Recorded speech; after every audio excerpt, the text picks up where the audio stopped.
What's up, everyone? Back for another Whodunit Beer review. And today's beer once again comes courtesy of a good friend of mine and fellow beer tuber, Kyle, over at No Hype Beer Review. So thank you very much, Kyle, not only for this beer, but the other one you sent me. I'll post a link in the description box to Kyle's channel. Highly recommend checking it out. He's a great dude, has awesome content, and yeah, he sent me, actually he gave me, he gave me a couple Whodunit beers back in late July at the 2019 East Coast BeerTuber-apalooza that was hosted by Matt over at Massive Beer Reviews. And being the bad friend that I am, I forgot about these. Threw them in the fridge when I came home, and just they kind of got lost in the back of the fridge. Fast forward to mid to late September, and Kyle sent me a text and he's like, "Hey, did you ever review those Whodunit beers I gave to you?" And I was like, No, I didn't. So I'm a bad friend.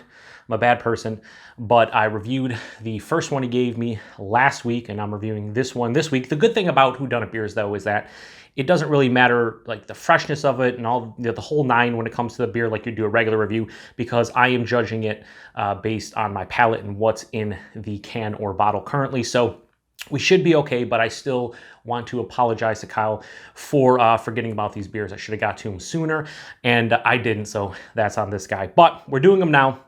I did the one last week, doing the other one now, and we'll see how it goes. So if you're unfamiliar with what Whodunit beer reviews are, they're basically mystery/blind beer reviews that were popularized by Matt over at Massive Beer Reviews, the aforementioned Matt over at Massive Beer Reviews. And what that means is somebody will wrap up concealed beer, like so, and then they will either send or give me said beer, and then I will review it like I do any other beer on my channel, with the lone exception being I obviously have no idea what this is. So at the end of the review, I try to guess the style, the ABV, and if I'm feeling confident enough, I try to guess the beer itself. I did it once, didn't go well. So I don't know, maybe at some point I'll do it if I'm confident enough, but usually I'm not. I'm usually just like, I don't know what this beer is because my palate's terrible, so on and so forth, but whatever. So the only thing I know about this beer is that it says hype crossed out, so no hype. I get it, Kyle. The other one actually didn't have it on the tape. It was just blank. Same, like, I believe these are paper towels. So pretty sure both of these were from Kyle. And yeah, so 16-ounce can. Could it be a hazy? Could it be a pastry style? Could it be a Helles lager? I have no idea. And that's the fun about these. So this has been out of the fridge for about 45 to 50 minutes. I struggle with what temperature I should drink these at, just because, well, you don't know what's in here. So I try to put them around, around 45. So we'll see. Ooh, that is, okay. That is looking interesting. Right off the get-go, I would probably say this is some sort of barley wine, maybe? I have no idea. Looking interesting. Yeah, it smells like bourbon. It smells like a lot of bourbon. Jesus. All right, so I didn't pour that great. We'll have to let the head die down, but that looks like this murky, super murky, turbid barley wine of some sort. Yeah, it could be a Scotch ale, it could be barrel-aged quad, could be a regular quad, could be a strong dark, whatever. It has this hazy, really deep dark. It's like a brown mixed in with a dark red. We'll just say like a dark red, like a cherry wood color. I don't know, making up stuff. It has about a 2-finger of this really creamy, fluffy looking, basically khaki colored head. Like tan khaki, cream colored. This looks like a beautiful beer, though. I'm just saying that right now. Let's get a nose.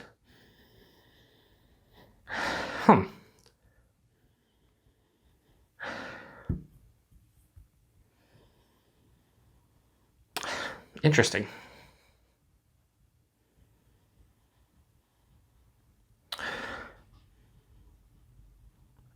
I feel like this is another Belgian beer, but it has a lot of like candied sweetness to it, like candied, like a Belgian candy sugar, but like candied apple, just like candied dark fruit, really sweet on the nose.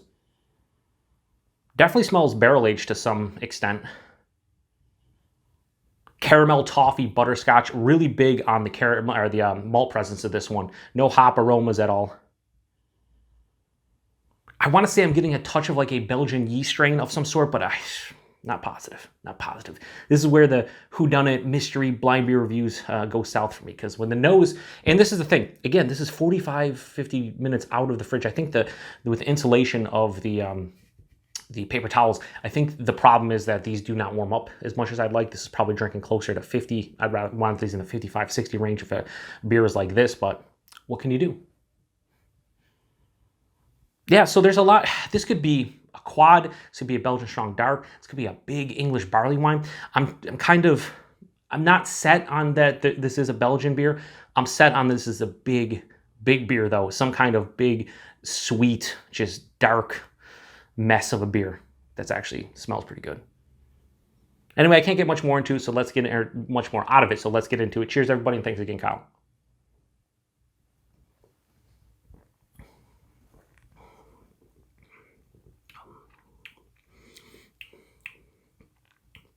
Yeah, definitely a Belgian beer. That's really sweet.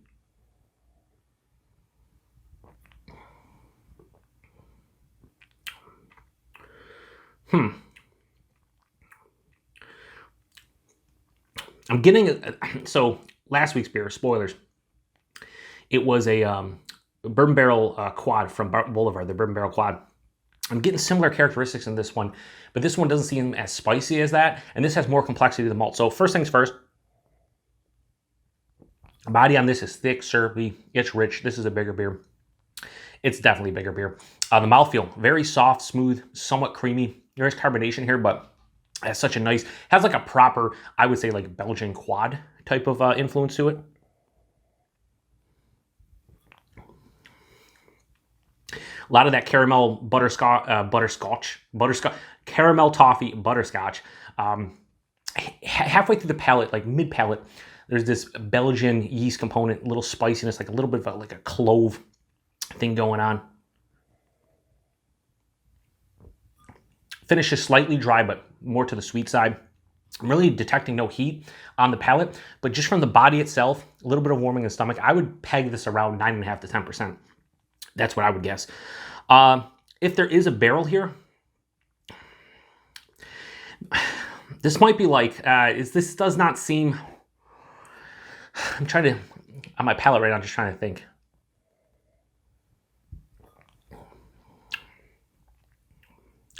There is like a slight, like vinous note that I'm noticing. I was getting in the nose, like that candied, it has like a fruit component. It's not as sweet and candied in the taste, but I'm getting more like a vinous, like a grapey sort of like say like a red grape, very slight.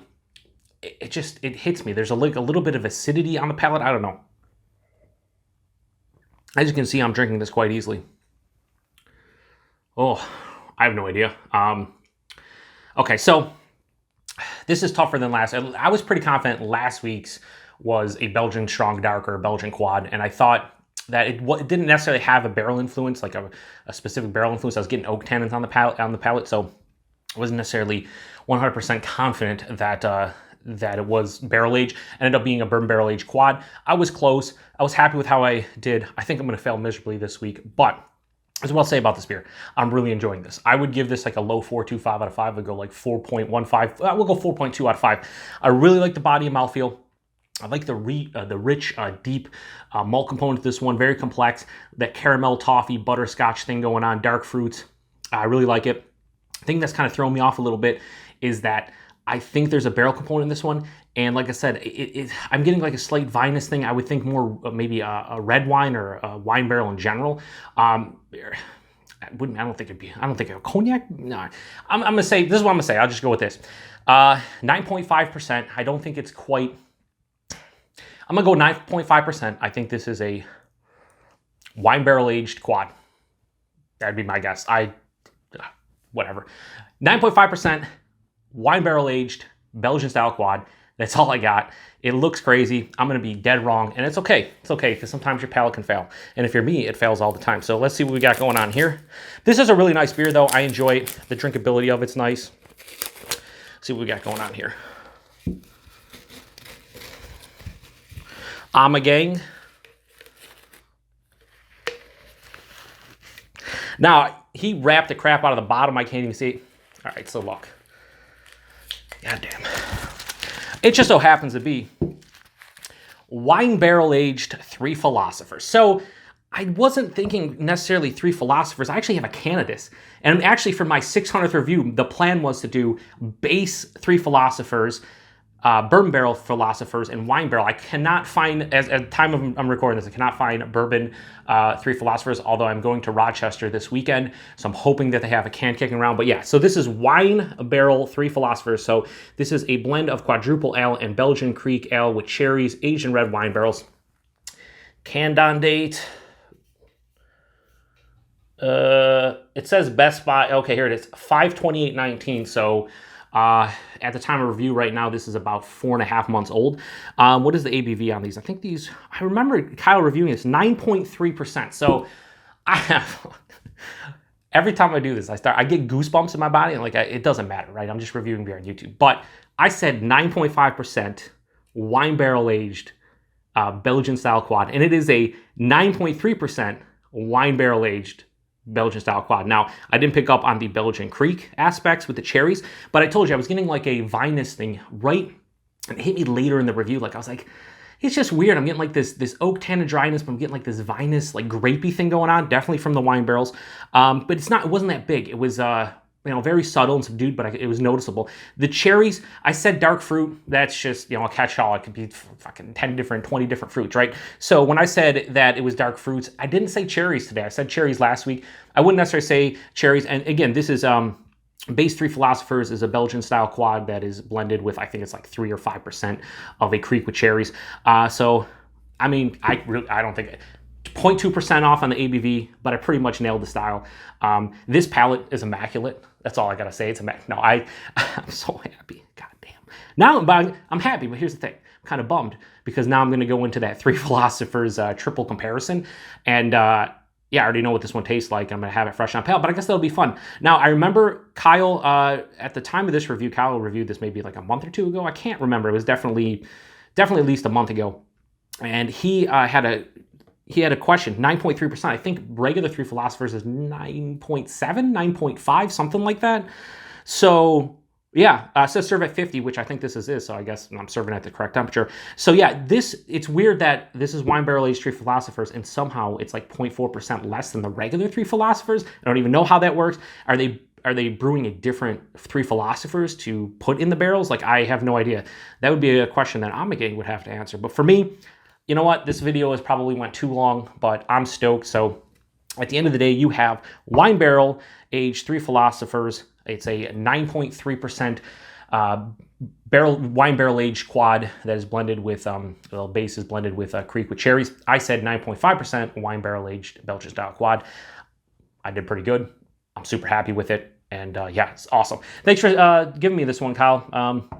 We'll see how I do when I actually review it properly and whatnot, but this is the most proper way to review this, so what the fuck am I talking about? Anyway, check out Kyle. Awesome, like I said, awesome content, great dude, hooks it up all the time, and love these Whodunit. If anybody wants to send me some Whodunit and we want to do a beer mail exchange at some point later on this year, hit me up. I'm definitely into it. It's a lot of fun, and I'm stumped more often than I nail it like this, and it's just a ton of fun, just let's say that. So appreciate everybody stopping by for another Whodunit beer review.